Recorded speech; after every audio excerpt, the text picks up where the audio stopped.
Hi everyone, welcome back to Chinnu's taste buds. ഇന്ന് ഞാൻ ചെമ്മീൻ fried recipe ആയിട്ടാണ് വന്നിരിക്കുന്നത്. അപ്പോൾ എങ്ങനെയാണ് നല്ല ടേസ്റ്റി ആയിട്ടുള്ള ചെമ്മീൻ ഫ്രൈ തയ്യാറാക്കുന്നത് നോക്കാം. അപ്പോൾ അതിനു മുമ്പ് എൻ്റെ ചാനൽ ഇതുവരെ സബ്സ്ക്രൈബ് ചെയ്തിട്ടില്ലാത്തവരുണ്ടെങ്കിൽ ഒന്ന് സബ്സ്ക്രൈബ് ചെയ്യണം. അതിൻ്റെ കൂടെ തന്നെ ബെൽ ഐക്കണിൽ ഓൾ എന്നുകൂടെ ക്ലിക്ക് ചെയ്യണം. അപ്പോഴേ ഞാൻ വീഡിയോസ് ഇടുമ്പോൾ നിങ്ങൾക്ക് ഉടനെ തന്നെ മെസ്സേജ് വരുള്ളൂ.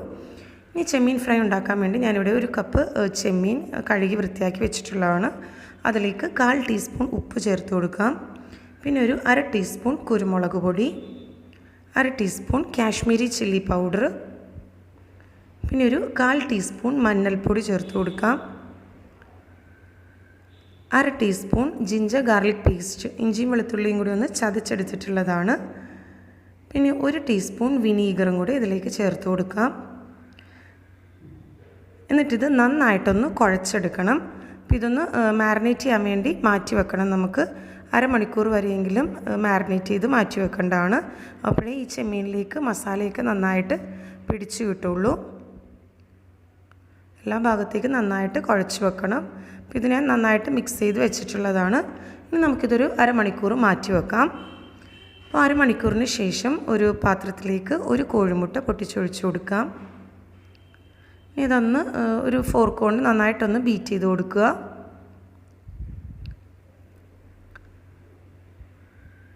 വളരെ സിമ്പിളായിട്ടുള്ളൊരു റെസിപ്പി കൂടിയാണിത്, നല്ല ടേസ്റ്റിയുമാണ്. നന്നായിട്ടൊന്ന് ഈ എഗ്ഗൊന്ന് ബീറ്റ് ചെയ്തെടുക്കണം.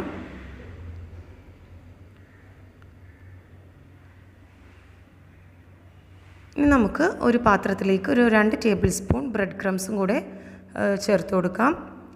ഇത് കോട്ടിങ്ങിന് വേണ്ടിയുള്ളതാണ്. ഇനി നമ്മൾ അരമണിക്കൂർ വരെ മാരിനേറ്റ് ചെയ്ത് മാറ്റി വെച്ചിട്ടുള്ള പ്രോൺസ് ആദ്യമേ നമുക്ക് ഈ എഗ് മിക്സിലേക്ക് ഒന്ന് മുക്കിയെടുക്കണം. അപ്പോൾ ഒന്നുകൂടെ ഒന്ന് കുഴച്ചെടുക്കാം. ചിലപ്പോൾ മസാലയൊക്കെ അടിയിൽ പെട്ട് കിടപ്പുണ്ടാവും. അപ്പോൾ ഒന്നുകൂടെ ഒന്ന് കുഴച്ചതിന് ശേഷം ഓരോ ചെമ്മീൻ വീതം എടുത്തിട്ട് ആദ്യമേ എഗ് മിക്സിലേക്ക് ഡിപ്പ് ചെയ്തെടുക്കുക. എന്നിട്ടത് ഈ ബ്രെഡ് ക്രംസിലേക്ക് വെച്ച് കോട്ട് ചെയ്തെടുക്കണം. നമ്മൾ കട്ട്ലേറ്റൊക്കെ കോട്ട് ചെയ്തെടുക്കുന്ന പോലെ തന്നെ. അപ്പോൾ നമ്മൾ ചെമ്മീൻ ആദ്യം എഗ് മിക്സിൽ ഡിപ്പ് ചെയ്യുന്നത് റൈറ്റ് ഹാൻഡ് കൊണ്ടാണെങ്കിൽ ലെഫ്റ്റ് ഹാൻഡ് കൊണ്ട് വേണം ബ്രെഡ് ക്രംസ് കോട്ട് ചെയ്തെടുക്കാനായിട്ട്. അല്ലെങ്കിൽ കയ്യിൽ ഈ നമ്മൾ ആ മുട്ടയിൽ മുക്കിയതിന് ശേഷം എടുക്കാൻ നേരത്ത് കയ്യിലൊക്കെ ആ ബ്രെഡ് ക്രംസും ഒട്ടിപ്പിടിച്ചിരിക്കും. അപ്പോൾ അതുകൊണ്ട് ഇങ്ങനെ ചെയ്യുകയാണെങ്കിൽ എളുപ്പം തന്നെ തയ്യാറാക്കി എടുക്കാവുന്നതാണ്. കയ്യിൽ ഈ ബ്രെഡ് ക്രംസ് ഒന്നും ഒട്ടിപ്പിടിക്കില്ല. അപ്പോൾ കട്ട്ലറ്റൊക്കെ ചെയ്യുമ്പോഴാണെങ്കിലും ഇങ്ങനെ തന്നെ കോട്ട് ചെയ്തെടുക്കാൻ ശ്രദ്ധിക്കണം. 2 കൈ കൊണ്ട് മാറി മാറി ചെയ്യുക. അപ്പോൾ ഇതേപോലെ തന്നെ ബാക്കിയുള്ള പ്രോൺസും നമുക്ക് തയ്യെടുക്കാം.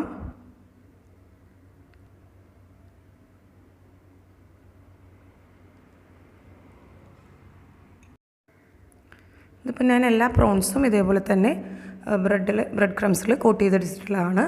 ഇനി നമുക്കിത് ഫ്രൈ ചെയ്യാൻ വേണ്ടി ഒരു പാൻ നന്നായിട്ടൊന്ന് ചൂടായതിന് ശേഷം ഫ്രൈ ചെയ്യാൻ ആവശ്യത്തിനുള്ള ഓയിൽ ഒഴിച്ചു കൊടുക്കാം. ഓയിൽ നന്നായിട്ട് തിളച്ചതിന് ശേഷം വേണം പ്രോൺസ് അതിലേക്ക് ഇട്ട് കൊടുക്കാനായിട്ട്. അപ്പോൾ പ്രോൺസ് ആഡ് ചെയ്യുമ്പോൾ മീഡിയം ഫ്ലെയിമിൽ വെച്ചിട്ട് വേണം കുക്ക് ചെയ്യാനായിട്ട്. അല്ലെങ്കിൽ ചിലപ്പോൾ ചെമ്മീൻ ഉള്ളിൽ വെന്ത് കിട്ടില്ല. അപ്പോൾ അത് മീഡിയം ഫ്ലെയിമിൽ വെച്ചിട്ട് നന്നായിട്ടൊന്ന് ഫ്രൈ ചെയ്തെടുക്കണം. ഹൈ ഫ്ലെയിമിൽ വെച്ചാൽ പെട്ടെന്ന് തന്നെ കരിഞ്ഞു പോവുകയും ചെയ്യും. ബ്രെഡ് ക്രംസ് ആണ് നമ്മൾ പുറമേ കോട്ട് ചെയ്തിരിക്കുന്നത്. അപ്പോൾ ബ്രെഡ് ക്രംസ് കരിഞ്ഞു പോവും, ചെമ്മീൻ മര്യാദക്ക് വെന്ത് കിട്ടേയില്ല. അപ്പോൾ ഇത് ഒരു സൈഡ് നന്നായിട്ട് ഫ്രൈ ആയി വന്നിട്ടുണ്ട്. ഇനി ഇതൊന്ന് മറിച്ചിട്ട് കൊടുക്കാം. എന്നിട്ട് 2 സൈഡും നന്നായിട്ട് ഫ്രൈ ചെയ്തെടുക്കണം.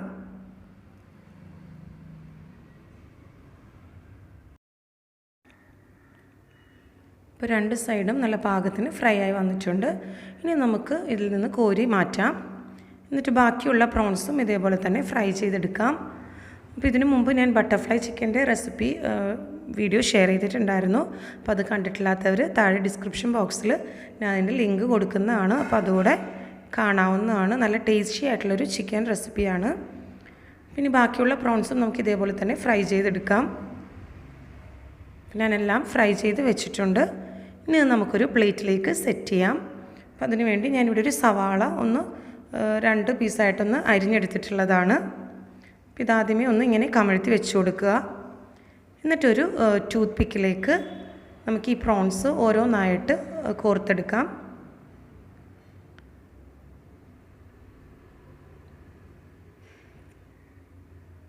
അപ്പോൾ ഓരോ പ്രോൺസും ടൂത്ത് പിക്കിലേക്ക് കുത്തിവെക്കുക. ഞാനിവിടെ ടോട്ടൽ ഒരു 4 പ്രോൺസ് വീതം ടൂത്ത് പിക്കിൽ കുത്തിവെക്കുന്നുണ്ട്. അത് പ്രോൺസിൻ്റെ സൈസ് അനുസരിച്ചിരിക്കും. അപ്പോൾ ആദ്യമേ 3 എണ്ണം ഒന്ന് കുത്തിവെച്ചതിന് ശേഷം നമുക്കിതൊന്ന് ഈ സവാളയിലേക്ക് കുത്തിവെച്ച് കൊടുക്കാം. അപ്പോൾ ഇതിങ്ങനെ സെർവ് ചെയ്യുമ്പോൾ ആണെങ്കിലും കാണാൻ നല്ലൊരു ഭംഗിയായിരിക്കുള്ളൂ.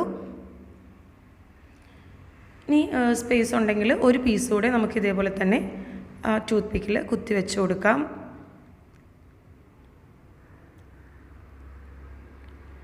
എന്നിട്ട് അതിന് മുകളിലേക്ക് ഒരു ചെറിയും കൂടെ വെച്ച് കൊടുക്കാം.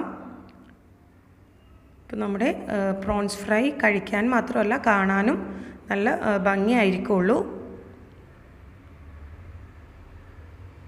അപ്പോൾ നല്ല സെറ്റായി വന്നിട്ടുണ്ട്. അപ്പോൾ ഇതേപോലെ തന്നെ നമുക്കിനി ബാക്കിയുള്ള പ്രോൺസും ഇതേപോലെ തന്നെ സെറ്റ് ചെയ്ത് വെക്കാം.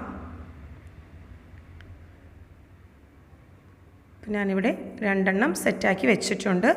അപ്പോൾ നല്ല ടേസ്റ്റി ആയിട്ടുള്ളൊരു പ്രോൺസ് ഫ്രൈ റെസിപ്പിയാണ്. എല്ലാവരും ട്രൈ ചെയ്ത് നോക്കണം. റെസിപ്പി ഇഷ്ടമായെങ്കിൽ ലൈക്ക് ചെയ്യുക, ഷെയർ ചെയ്യുക. കൂടുതൽ വീഡിയോസിന് വേണ്ടി ചാനൽ സബ്സ്ക്രൈബ് ചെയ്യുക. Thanks for watching my channel.